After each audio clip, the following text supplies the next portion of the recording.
Hi friends, നമ്മളെ പുതിയ വീഡിയോയ്ക്ക് സ്വാഗതം. ഇന്ന് നമ്മൾ ഉണ്ടാക്കാൻ പോണ പൈനാപ്പിൾ പച്ചടിയാണ്. പൈനാപ്പിളിന്റെ തൊലി കഴിഞ്ഞിട്ട് ചെറുതായിട്ട് അരിയുക.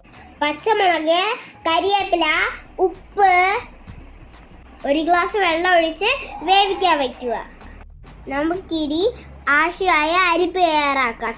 തേങ്ങ, പച്ചമുളക്, ജീരകം എന്നിട്ട് അരച്ചെടുക്കുക. അതിനാവശ്യമായ തൈര് എടുക്കുക. നമുക്ക് ഇത് തുറന്ന് നോക്കാം.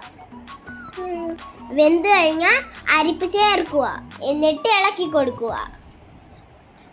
അരിപ്പ് ചൂടായി കഴിഞ്ഞാൽ തൈര് ഒഴിക്കുക. എന്നിട്ട് ഇളക്കി കൊടുക്കുക. ചെറുതായിട്ട് ചൂടായ തീ ഓഫ് ആക്കുക. എണ്ണ ഒഴിച്ച് കരിവേപ്പില ഇട്ട് കടുക് വറക്കുക.